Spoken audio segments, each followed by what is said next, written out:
Speed, scooters, and rising ER visits. That's their carelessness. They got to pay attention.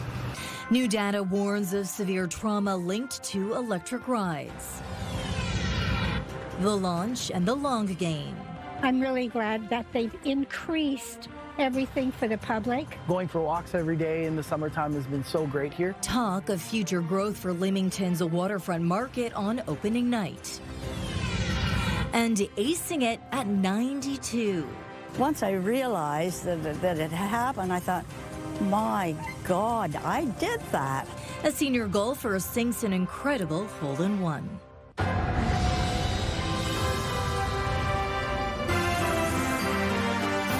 CTV News with Stefanie Masotti. Good evening, and thank you for joining us on CTV Windsor and AM 800. There's renewed calls tonight for awareness among e-scooter and e-bike users. It comes on the heels of new data showing an increase in child-related injuries tied to these devices. Joining me now is CTV's Robert Lothian. So, Robert, what exactly do riders need to know? Well, Stefanie, for starters, riders must be 16 years of age or older in order to be allowed to use these devices here in Ontario. Municipalities, including Windsor and LaSalle, are hearing more reports of children illegally riding around. They're now looking at new tools for enforcement as the risks of injury become more apparent. Whether it's for a joyride or just a way to commute, I use it daily. Use of e-scooters and e-bikes are on the rise as riders look to cut costs. I no need to pay insurance for this and no gas fee, so I just charge 2 hours. Usage by kids, though, is creating a startling trend. New data from the Canadian Pediatric Surveillance Program survey shows 10 kids under 18 died last year and 57 cases of severe injuries, all tied to these devices. Well, I see them going quite fast. They don't wear helmets. Regular rider Dave Edwards says he often sees people riding erratically. That's their carelessness. They got to pay attention. Drive normal. According to the Windsor Police Service, there were 6 e-bike collisions so far in 2026. 5 of them had injuries. That's compared to 15 in 2025, where someone was injured in every single collision. On the enforcement side, police have charged 1 e-bike driver with impaired driving, and 2 vehicle drivers were charged in separate collisions after striking an e-bike. For young riders, Windsor Mayor Drew Dilkins says there's a need for more education. If you're buying your kid a device that can go 40 kilometers an hour on a sidewalk or a trail, you really need to make sure your kid's going to be safe, because the last thing you want to do is go to the ICU and have to sit by their bedside when they have a head injury when they fall off. In LaSalle, calls of dangerous use on trails and sidewalks are pouring in. We're worried about people walking. These things are whipping around the corner, and we've had a few incidents where someone's been, pushed off the trail. We've had someone hit on their bike before. LaSalle Police says there has been education efforts. Now they will start ticketing dangerous riders. Town Council is asking staff to study measures to enforce rules off the road. Everybody across Ontario does something really, really different, so it's hard to find what's going to work best. And police are going to continue to do their education program over the next few weeks in hopes that parents realize that, maybe they didn't know there was an age limit, or maybe didn't know about the speed on them. Regardless of the municipality, riders are reminded to slow down and be cautious. I'm not the best on them, so I drive slow and safe. Windsor Police are reminding e-bike and e-scooter riders tonight to follow the rules of the road and always wear a helmet. Adding motorists need to do their part as well by paying attention and, of course, making safe decisions. Stefanie? Yeah, agreed. Okay, Robert Lothian with our top story. Thank you for this. So this leads to our question of the day. Do you think stricter enforcement is needed to reduce child injuries and deaths from e-scooters and e-bikes? Go to our website to cast your vote, ctvnewswindsor.ca. Yesterday we asked, should the federal government expel U.S. Ambassador Pete Hoekstra from Canada? Almost 1,100 people voted. 97% of respondents say yes. In other news, a fatal incident in Moravian town is under investigation. OPP say a 33-year-old Chatham resident was taken to hospital with life-threatening injuries late last month and later died. Investigators believe the person may have been injured on Riverline.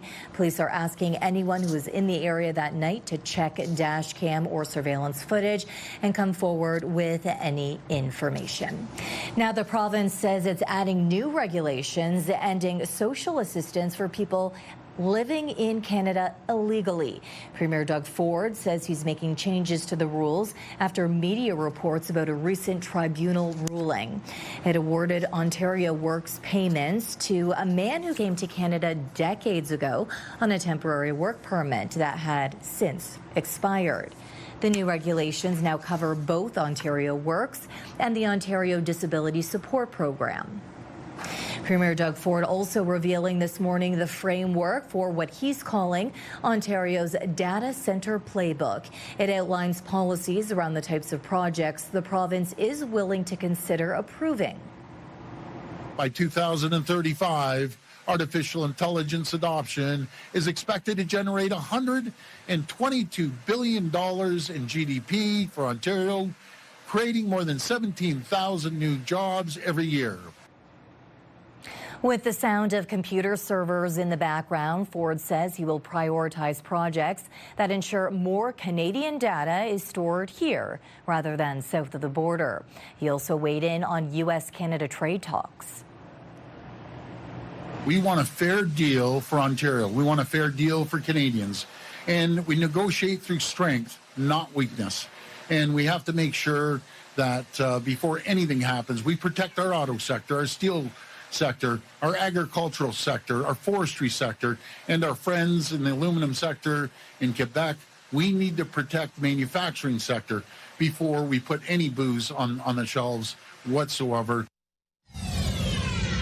CTV meteorologist Gary Archibald joins us for a first look at the weather from the top of the Bell Building tonight. Gary, it will be cloudy this evening. You're right about that. We are looking at some very light drizzle right now. Good evening, Stefanie. Good evening, folks.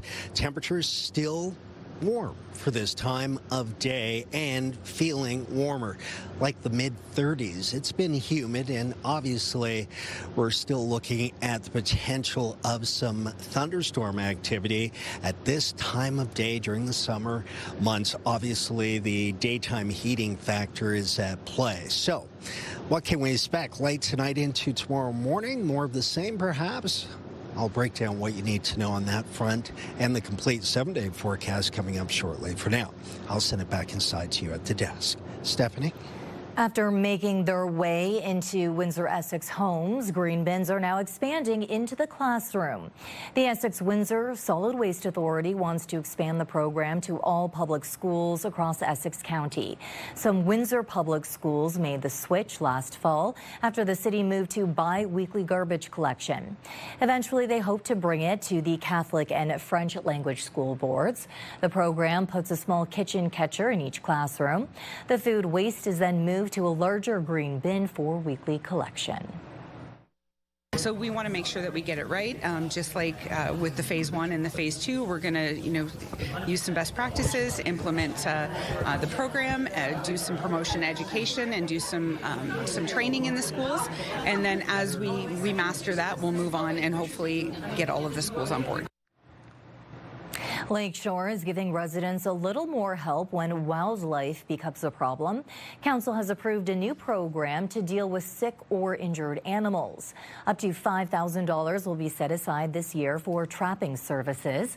When needed, the municipality's animal control will safely trap wildlife, then take them for treatment.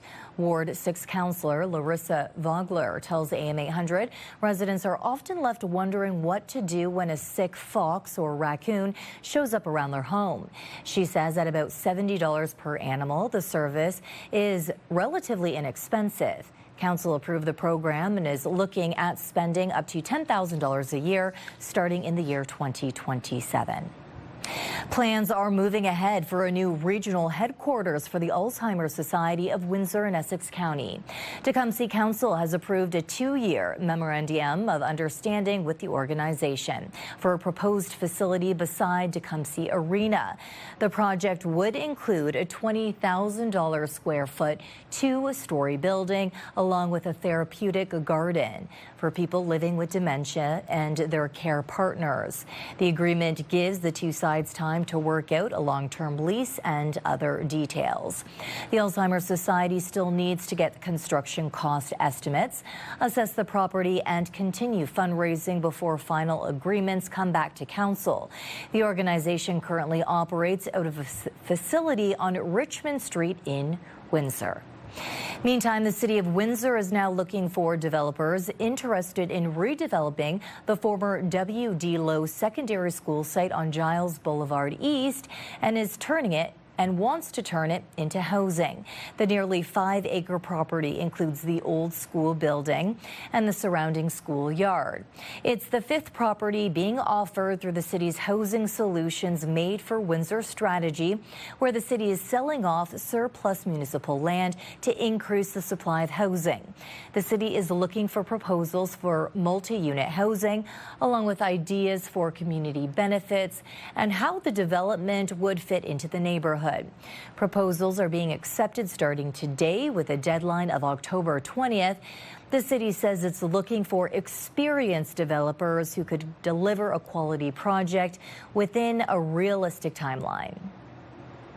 We're hoping to get some great submissions that talk about how we can add density at this particular property, but also preserve the most important feature, which is the heritage facade. And so we're willing to have a conversation on whether it has to stay in place, whether it can be moved forward closer to the road. We want to make sure we retain the facade, but really maximize the type of development that can happen here and create more housing, more affordable housing. People from all across the province are enjoying Leamington's new waterfront market plaza. That's where we find CTV's Bob Bellachico tonight. So, Bob, what is the biggest attraction down there? Well, Stephanie, I guess the biggest thing here would be the beach. Next to that, I would say the stage at Seacliff Park. You got a big splash pad for kids. You got a long boardwalk behind me. You got food trucks, a new coffee shop, and a little mini stage on top of that. Now, I spoke with a lot of people here today along the waterfront in Leamington who told me what they love about the area and what they would like to see in the future. I'm really glad that they've increased everything for the public. Leamington celebrated the opening of the Waterfront Market Plaza Wednesday night at the foot of Erie Street. The town's done a really great job of adding usable space by the water, which is fantastic. And going for walks every day in the summertime has been so great here. Like the atmosphere is so much cleaner and nicer. Total cost of the plaza was just over $6 million and comes with space and infrastructure for food trucks, seating area, and a coffee shop run by the town. A lot of walkers come down here. And stop, have your drink, and carry on. Expecting big improvements. This is, probably just the beginning of many more things to come. Mayor Hilda McDonald says the waterfront vision is 10 years in the making and began accelerating once ideas were thrown on paper. And look where we are now, and we're still, like we said, of the 15-year plan, we're maybe year 3 where we want to be. There's still more to do. There are a lot of suggestions for future improvements. There's a splash pad up there, it looks like. But yeah, maybe a few more shops, bring more people down, I guess. I don't know. Yeah. But yeah, no, it's a nice place. A visitor from Wheatley would like to see lifeguards and changing facility closer to the water. A couple of them may be located a little closer to the beach. Would be handy. Change, shower, restrooms, yeah. But everything else is pretty awesome. Some would like to see an area with lounge chairs. Which like permanently here, that belongs to the city. Yeah, like you have in Europe. Yeah, like in Europe. That would be much better. And there are always requests for more places to eat near the water. It would be great to see something more permanent, like a sit-down cafe or, a proper restaurant somewhere near the water like we used to have in days gone by. It could happen. McDonald's says some businesses have expressed interest in being part of the development. I think that will still come. Once folks see that there is interest from the public and there is support. And I think, again, if they build it, people will come. Leamington is still in the early stages of developing their waterfront property, but it'll obviously continue to grow and evolve as they move forward. Now, Leamington still owns some more waterfront property, which means they have a canvas to play with.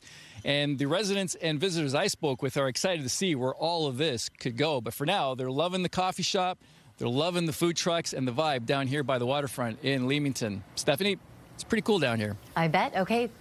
I bet. Thank you, Bob. At 92 years old, Verna Philby has a lot of life experience, but she's still adding new accomplishments to the list. The Chatham woman recently got her first hole-in-one, and she didn't even realize it had happened. CTV's Chris Campbell has her story. Congratulations, we overheard. Thank you. There's a lot to celebrate at the Links of Kent, and Verna Philby isn't one to let a little thing like being 92 slow her down. My dad used to say, when we work hard, and when we play just as hard. And apparently she's still playing just as hard. This is the 8th hole, an 89-yard par 3. Verna stepped up to the tee Tuesday, took her shot, and kept going. Well, I didn't realize it had happened until Rick came back. The marshal came back and told me it's in the hole. I said, it is not.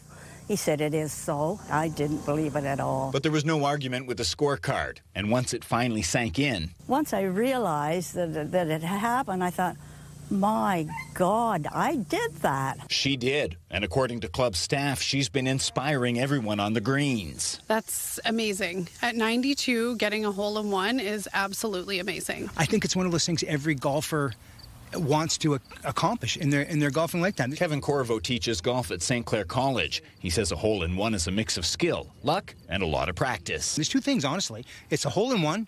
I've got one. You want to be able to say I've made one. And then I think eventually live long enough to shoot your age. So I think she's probably on her way. If you can say you shot your age and you made a hole-in-one in your golfing lifetime, you've hit, you've done what you really probably set out to do or what your goal was. But for Verna, golf isn't really about the numbers. I enjoy it. And when I golf, I don't think of anything else. The rest of the world is gone by. She says her age has become part of the fun. The ace also happened to come on her brother's 91st birthday, and Verna made sure he heard all about it. He had a big smile, and he said, oh, that's fabulous. And then, of course, there was a little celebration. I also understand you celebrated with a little Crown Royal? Yes. About 4 times. The ball is now safely in Verna's possession, and she has no plans to let this one disappear into a water hazard. Because I enjoy life. And there's nothing I can think of that I would change in my life. I've had a good life, a fabulous life. In Chatham, Chris Campbell, CTV News. If you have a remarkable golf shot, we do want to see it. Please text us at 10400. COVID vaccine injuries and a push for answers still ahead on Windsor's news leader. Will an informal forum deliver accountability? Tough talk over the Strait of Hormuz and Iran's response to Trump's claim the U.S. controls the critical shipping passage. And tomorrow, a card show with an added benefit. Kids are learning how to negotiate, make deals, and build real-world business skills. That's tomorrow at 6 on CTV News.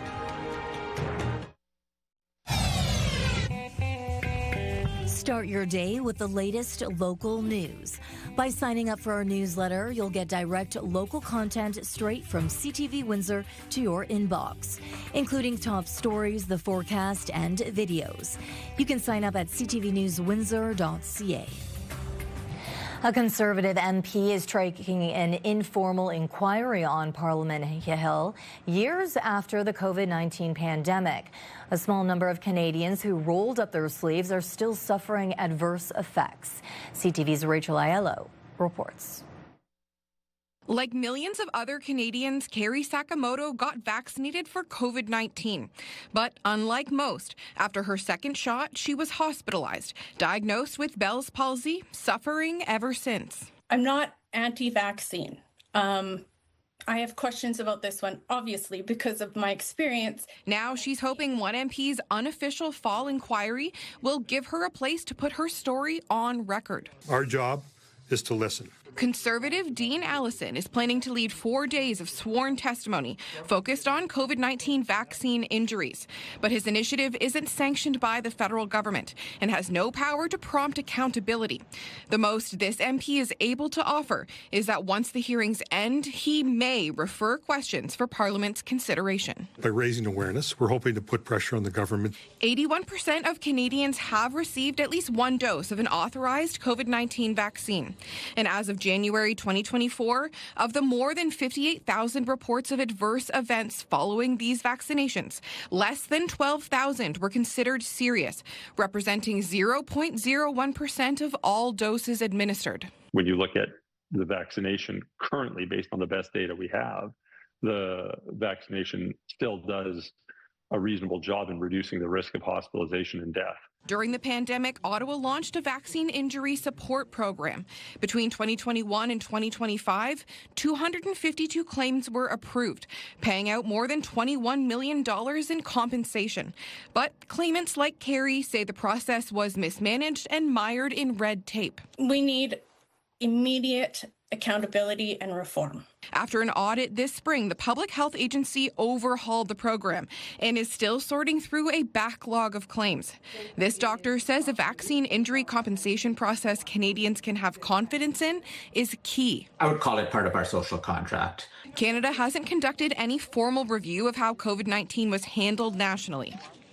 This country's chief science advisor and others think the government should reflect on its pandemic response in an evidence-informed way. We're seeing vaccination hesitancy rise absolutely everywhere. But Allison isn't planning to include testimony from pro-vaccine voices, prompting critics to question the inquiry's intent. Anybody who believes they've been affected by taking a vaccine deserves to be heard and deserves compassion and support. The problems with what Mr. Allison is putting forward is that it's based on the premise of an official inquiry, but it's not. The hearings are happening on the Hill September 8th to 11th. MPs from all parties have been invited to sit in, but so far the inquiry only has the support of Conservatives. Rachel Aiello, CTV News, Ottawa. The first of 7 new provincial helicopters destined for police forces across Ontario, including Windsor, has been delivered to Peel Regional Police. CTV's John Woodward takes us up for a closer look. If this camera is watching you, you might be in trouble. It's attached to the first police helicopter ever operated by Peel Regional Police, and politicians and the media got a first look at it on Wednesday. How many pilots do we have? So we have 4 pilots contracted. Pilots who will help officers on the ground, just as already happens in other police forces like York Region, who have used the bird's eye view to track suspects and to assist in arrests. It was me that said, hey, listen, we are the largest urban center in Canada without an asset like this, an air support. Peel's police chief saying the Airbus H-125 chopper will be useful in car chases when officers on the ground must break off, but a helicopter can follow safely. From here, just for context, we can cover the whole region. The aircraft can technically get down to Lake Ontario in a span of 6 minutes. So you can think about what it does to offset an officer in a vehicle or in a cruiser. This is the first of 7 new helicopters to head here, Ottawa, Windsor, and Niagara, as part of a $191 million initiative to put more eyes in the sky. Critics have questioned whether that money could be better spent on other aspects of the justice system. Not every police force will get this exact model. This is a 125, H-125. Some of the other helicopters will be the 35s, because that's what's better suited for the other jurisdictions. Ontario's Solicitor General says those deliveries are just months away. John Woodward, CTV News. Demand for nuclear power continues to grow, and a new Saskatchewan mine has the potential to fuel the demand. Alison Bamford is in northern Saskatchewan, where construction has just begun on what could become one of the world's largest uranium mines. I'm standing at what they call the heart of the operation. This is where the production shaft will be built, and once operational, could move 30 million pounds of uranium ore up from the ground every year. And it's where Next Gen Energy officially broke ground on its Rook 1 project today. Officials calling it a major step in bringing what could be one of the world's largest uranium mines online, helping secure a clean, low-cost fuel source for nuclear energy. Construction here comes at a time when global demand for nuclear energy ramps up. Ottawa has big aspirations of expanding domestic generation and global exports. Canada is already the second largest uranium producer in the world. Currently, all of the country's uranium is mined from this region, the Athabasca Basin in northern Saskatchewan. And officials say this new mine will add to the global fuel supply. This is Saskatchewan, part of Saskatchewan's contribution to Canada becoming an energy superpower. Saskatchewan, today is about 20% of global supply of the fuel for that clean nuclear power globally. And it's projects like this that are going to increase Saskatchewan's global presence in that space and going to increase the global presence and opportunity for those that live in northern Saskatchewan as well. The process of developing a new mine takes time. Exploration at this site started in 2013. Final approvals for construction happened in March, and just now they're breaking ground. Construction is expected to last over the next 4 years, and operations are slated to begin in late 2030. Allison Bamford, CTV News, Patterson Lake, Saskatchewan. Pressures mounting to reopen the Strait of Hormuz as the International Energy Agency warns that global oil stockpiles are rapidly dwindling. President Donald Trump insists the U.S. still has control over the critical waterway, but shipping data doesn't back that up. Vessel traffic remains stalled. Today, Iran's foreign minister warned Washington to, quote, be careful, calling Trump's claim of full control of the strait fake news. Tehran says it won't reopen the strait fully until the U.S. meets its demands to lift the naval blockade around Iranian ports and withdraw its military forces from the region.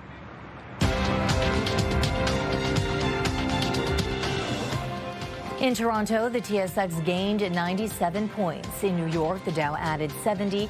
The Nasdaq is up 215. The Canadian dollar fell 0.04 of a cent. In commodity markets, gold lost $47 an ounce and oil dropped $2 a barrel. Travel plans go wrong when the WestJet strike derails a birth plan coming up. An emergency delivery nearly 2 months early. Let's take a look at our CTV News weather snapshot. Thanks to Lorna Eggert for this image. Our turtle friends basking in the sun. Don't forget your sunscreen, of course. All of us. We'll talk rain, perhaps tomorrow, coming up. Discussion here at Windsor City Hall. Windsor's top stories. A major project is about to get underway. Breaking news alerts. Severe weather is a possibility. And watch live. Good evening, and thank you for joining us. Download the CTV News app.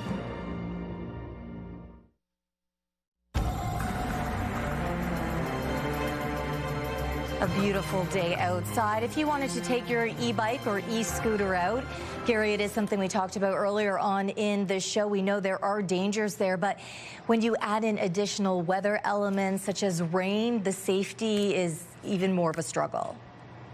Yeah, want to have traction, and obviously on two wheels, even for bicyclists and motor bike enthusiasts, rain certainly can make things very dangerous. Just the lack of traction on the roads, on the surfaces, slippery conditions. We could see some rain. We saw some light drizzle in the late afternoon. Today was a warm, humid day, but seasonal for this time of the year. Temperatures hovering around 26 to 27 degrees Celsius is average for this time of the year. Air quality is decent, although there's some pockets of pollution, wildfire smoke in Ontario proper.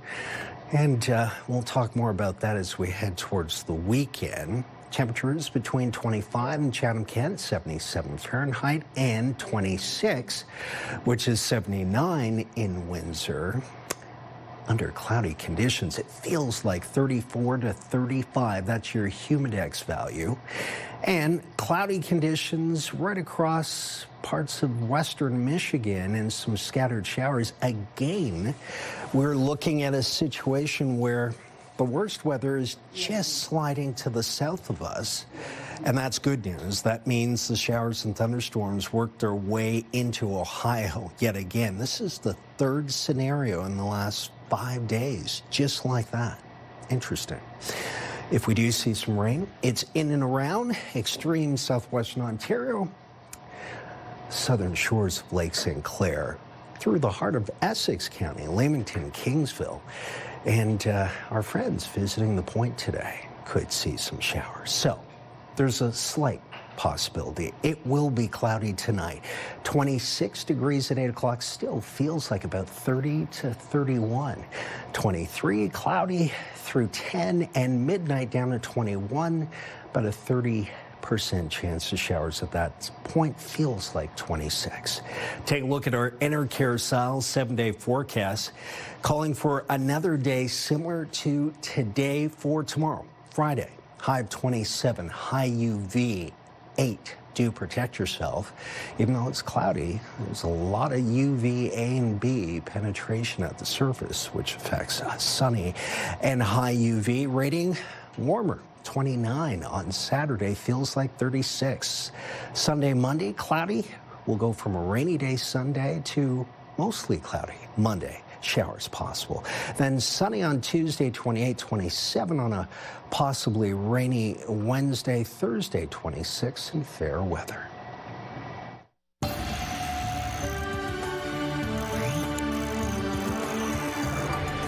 A Winnipeg couple's long journey home from Jamaica took a distressing turn after a WestJet strike left them scrambling to find another way home. Now, as CTV's Alex Carper reports, their premature baby is in a Florida NICU and the family is facing mounting medical costs. Julia Henry and her husband Jordan were supposed to leave Jamaica on Monday, August 3rd, when WestJet flight attendants walked off the job. What they were offering us was either, I believe it was Friday, and we wouldn't get back to Winnipeg till almost Sunday, and then another flight was we wouldn't get home till Tuesday, the following Tuesday. Henry was 31 weeks pregnant. After going back and forth with WestJet, she says she was told they couldn't get on an earlier flight. The couple then spent more than $4,500 booking their own flights, flying to Fort Lauderdale on August 6th, with a connection to Winnipeg 2 days later, but they never made it home. I myself was in a lot of pain, and really I needed to see a doctor. I needed to go to a hospital because it was just not getting better. Henry went to the hospital around 5 p.m. and just a few hours later, her daughter was born, nearly 2 months premature. It just escalated from one thing to the next. Henry's daughter is currently in the NICU in Fort Lauderdale, where Henry and her husband need to stay for several more weeks. Julia's mother says the costs and the stress are mounting. Medical bills are piling up, and it's not just the medical bills. There's bills for everything. There's accommodation, there's transportation, there's the rental car, there's food. She believes the family might not be in this situation if WestJet got them home sooner. WestJet has not responded to CTV News' request for comment on the allegations. What we see here is WestJet flagrantly disregarding the law, misleading the passengers about those flights not being available. And unfortunately, in this specific case, the passengers are suffering the consequences. Henry says she still wants answers from WestJet about why she couldn't get home sooner. We're not going home as of yet. And yeah, it's caused a lot of stress. Alex Carper, CTV News, Winnipeg. Coming up on What's Up Waikiki, we got a packed house today, Johnny. Yeah, members from Bog Moss, Easy Top, Destroyer, and we're at the Cherry Rock Lounge. Keep on rocking.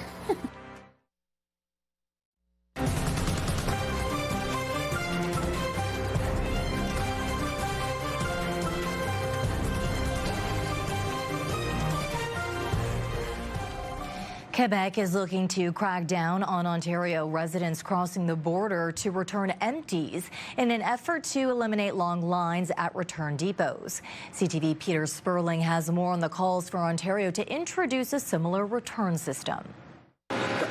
Gatineau resident Louis Carrero is at the back of the line, waiting to return empties. This is not as bad as I saw. I saw a few times that it was going almost at the end of the parking lot. A bottle return depot in Gatineau experiencing long waits.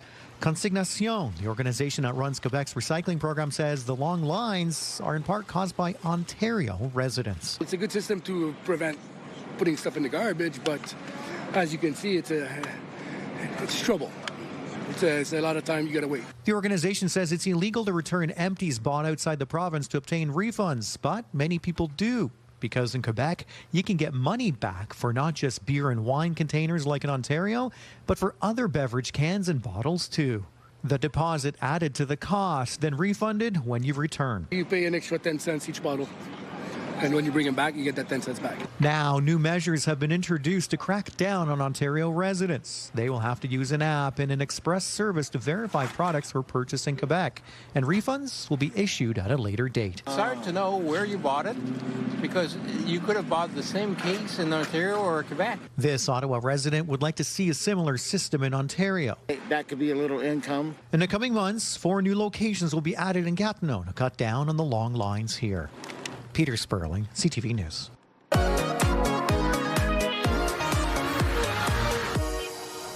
Turning now to our weekly segment, What's Up YQG, with Johnny Parks from our sister station, 89X, and our own Melanie Kantner.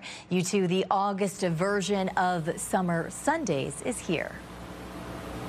Yeah, we're back at the Cherry Rock Lounge. And Johnny, we brought some friends with us this time. Yeah, it's good to have some company. I feel like I never leave this place. Jade, you're probably sick of me by now, but what's up this weekend? So we actually have 5 bands coming to you. We have Elephant, Lonely Sermon, Bog Moss, Fiera, and Girl Concept.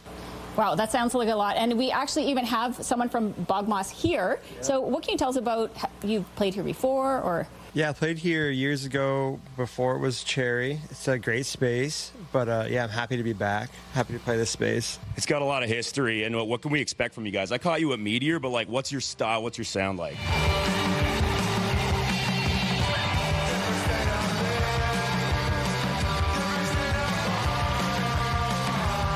We're kind of like a psychedelic, sludgy sound. Definitely a heavier project, but we still have like a post-punk vibe. My neck already hurts from headbanging. Yeah.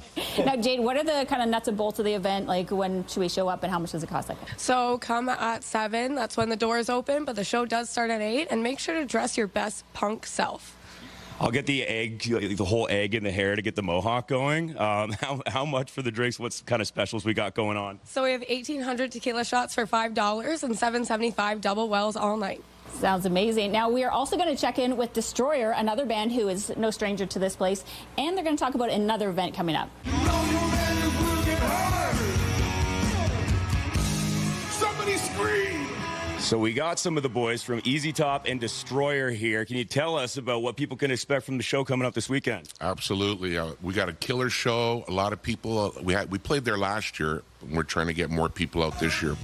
So what kind of feedback did you get last year? We had a great crowd. We hope to word of mouth and get more people out for this year. It's a free show that starts at 8 o'clock with Easy Top, and then Destroyer will be on just after 9 o'clock. 9 till 11. Right at the corner of Chatham and Plisher. Come check it out. Yeah, we got a big production, bringing in lots of speakers and a laser light show from what I heard. So that's amazing. And of course, there's going to be lots of cool cars to see too. So we'll put all the links to everything, including Summer Sundays and the Elite Car Cruise, on the website. Thanks, guys, for coming out. Awesome. Windsor, come see us. Destroyer rocks. Check us out.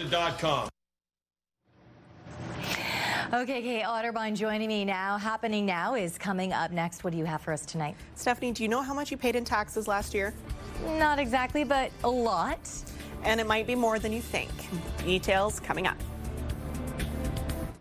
Bert Kreischer is bringing his Permission to Party World Tour to the Coliseum stage October 1st. Enter at ctvwindsor.ca for your chance to win a 4-pack of tickets to see Bert Kreischer at Caesars Windsor, plus a $200 gift card. This is your CTV Windsor, our community calendar. Experience Windsor this summer. Join us September the 13th at Malden Park for this year's Walk for Parkinson's. Walk in honor of a loved one and help strengthen support for the Parkinson's community. See you next time on Our Community.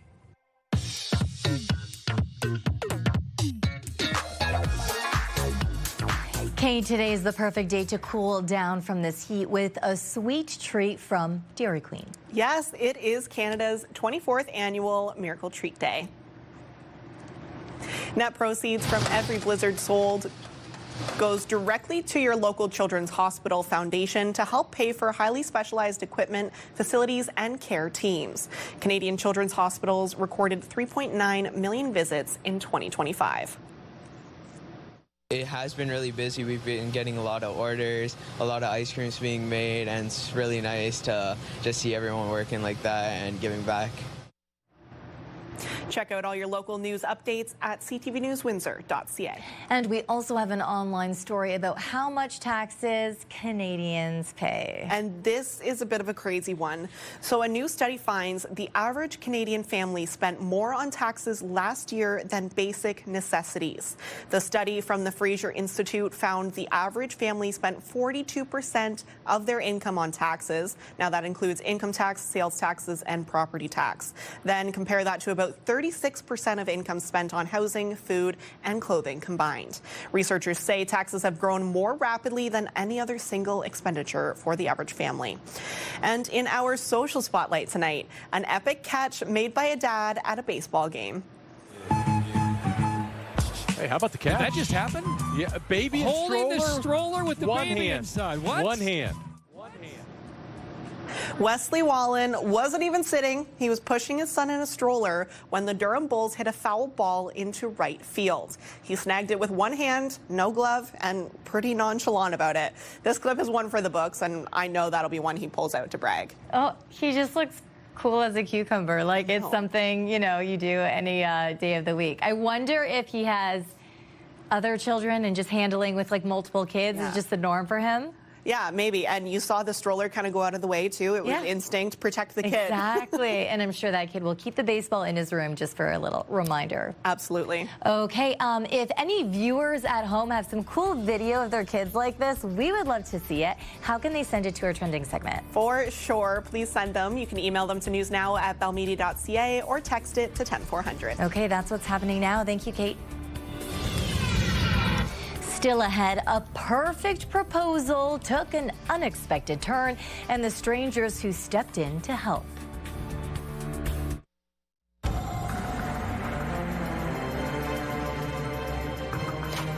That's a pretty cool pattern of the clouds there. Yeah. Stripes, kind of. And the clouds started to thicken up. They did. Towards the afternoon, say around 3 o'clock, Stefanie, we saw some very light drizzle. The worst weather slipped south of extreme southwestern Ontario, so that's good news. For now, we are cloudy. There's about a 30% chance of some showers between now and midnight, so it's not as high as it has been over the last couple of weeks towards the evening. We've just been fortunate. The pattern has shifted a little bit further south of us, those disturbances. By the way, Saturday, to start the weekend for most, looks good. Warm, sunny, and then showers Sunday, Monday, before we get a bit of a break Tuesday, and then back to showers Wednesday. The average temperature still hovering around 27 over the next 7 days. That would be average for this time of the year. Thank you, Gary. Travis joining me now. Tonight at 11, you've got a story about opposition research with a passport. Yeah, that's right. This is a little bit of a wild one. Premier Doug Ford is confirming his party spent $3,000 to send someone to Jamaica, where then Liberal leader Bonnie Crombie was vacationing.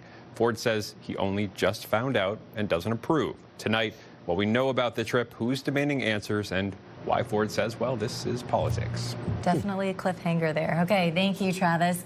Now, you hear stories of a proposal going wrong and suddenly the ring is dropped or lost. Well, a beach proposal didn't go exactly as planned for a Toronto couple. Here's CTV's Alexandra Hollick on what became a community's hunt to find an engagement ring.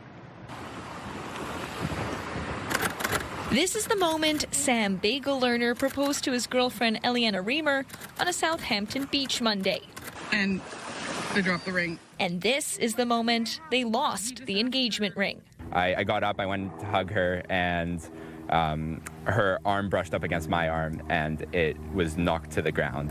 And so I looked down, and then all of a sudden the ring was not in its case. My first thought was definitely shock. I was like, no way, this has just happened. The couple stayed calm and started searching, knowing the ring couldn't be far. We were just like visually looking around, and we didn't see it, and then a little bit of panic started to rise. He just asked her to marry him, and I think he dropped the ring, and now they're looking for it. Within minutes of the ring falling somewhere in this area of Chantry Beach here in Southampton, the community sprung into action, posting a social media call out to bring metal detectors and a keen eye to the beach. I came walking over to see if I could help. Jennifer Bedard was visiting the beach with her kids when she witnessed the proposal and what came after. She posted on Facebook, hoping local beachcombers would lend a helping hand. People started arriving like pretty quickly after that with their equipment to help. Among them was Saoirse Johnson, a Southampton resident with her brother's decades-old metal detector in tow. So at first I was just kind of sweeping wherever people told me to sweep. I didn't really know what I was doing exactly. More than an hour later, it started getting dark, but the group didn't lose hope, closing in until hearing that sound of relief.